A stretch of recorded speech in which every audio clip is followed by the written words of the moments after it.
Bonjour à tous et bienvenue sur Recifa News. Aujourd'hui, j'ai profité de l'occasion de passer dans le nord de la France pour pouvoir suivre justement l'évolution de ce projet 35 litres en petit budget qu'on a fait à la rédaction.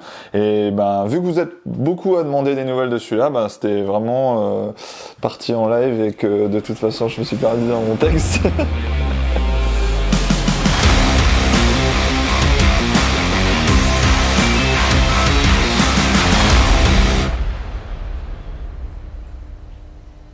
Vous avez été nombreux à nous demander des nouvelles de ce bac, donc comme vous pouvez le voir, il se porte très très bien. Donc pour résumer, c'est un bac 35 litres qui a été peuplé avec majoritairement du LPS et des coraux mous, et tout ça dans un petit budget. Donc il n'y a pas de décompte, tout est dans l'aquarium directement. Donc pour résumer, il y a des roches vivantes qui ont été ajoutées dedans, du sable, des coraux. Et à l'introduction, il y avait juste l'éclairage aquamédique et une pompe Thunes NanoStream 6020. Alors là, il y a eu un petit peu de changement. Donc si vous faites attention, je ne sais pas si vous le verrez sur la vidéo, la pompe la Thunes 6020, ce n'est plus là. Pourquoi ? Parce qu'elle est trop puissante justement pour ce biotope. Donc on est dans un biotope qui a besoin de brassage, mais quand même un peu moindre. Et la 6020 remuait un peu trop ce qu'il y avait dans tout l'aquarium. C'est pour ça qu'on est passé sur une G-Bao OW25. Donc c'est la plus petite de la gamme G-Bao et elle a l'avantage aussi de pouvoir avoir un mode pulse qui va permettre d'avoir un brassage un peu plus différent et plus diffus sur tous les coraux. Donc les coraux s'en portent vraiment mieux parce que justement la Thunes était un peu trop puissante. Aussi, vous êtes nombreux à vous être posé la question de pourquoi pas de chauffage. Donc, comme l'avait expliqué Axel dans les commentaires, vu que c'était la période estivale et qu'il a fait très très chaud comme tout le monde le sait, le chauffage n'était pas nécessaire car l'appartement était tout le temps entre 24 et 26 degrés. Maintenant que l'hiver arrive et que les températures ont bien chuté, Axel a justement rajouté un chauffage 25 watts dedans pour maintenir la température à 25 degrés.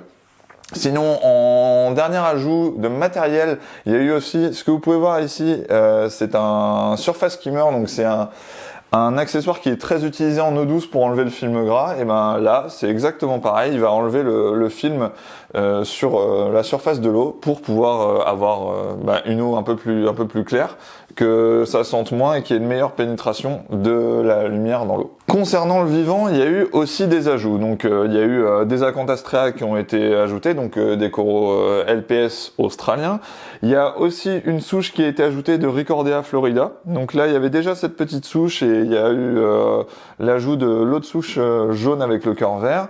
Et aussi, si vous la voyez dans le coin, une anémone crucifère, une Epicystis crucifère. Donc c'est une anémone qui vit dans les roches ou dans le sable et qui a l'avantage de ne pas trop bouger et qui a plein de couleurs différentes comparé aux Antachmea qu'on voit souvent pour qui hébergent les poissons clowns. Celle-là va pas forcément héberger des poissons clowns, mais va pas autant se déplacer que les Antachmea. Donc c'est aussi sympa et on a beaucoup moins de risques qu'elle aille se balader un peu partout dans le décor où elle veut. Généralement, on la place et elle va pas trop bouger.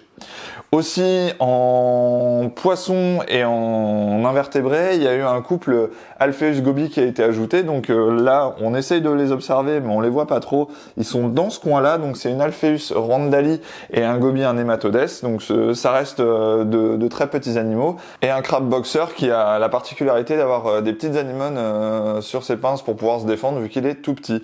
Là, justement, ça fait plusieurs jours qu'on essaye de les observer, mais on sait qu'ils sont dedans, mais on les voit pas. Donc heureusement on a fait des photos à l'introduction qu'on vous mettra, mais sinon là c'est un peu la galère pour les voir. C'est la fin de cette petite mise à jour sur ce projet 35 litres qu'a lancé Axel. Donc pour le voir en vrai, je suis assez content du résultat pour un budget assez moindre. On a quand même de belles couleurs sur les coraux et tous les animaux sont en bonne santé. Et il n'y a pas énormément d'entretien à part nettoyer les vitres et supplémenter un petit peu. Donc on peut dire que le biotope et l'environnement sont assez stables et tout ça pour un budget assez moindre. Donc en tout cas, continuez à suivre cette série. On voit que vous êtes très enthousiaste justement sur ce projet.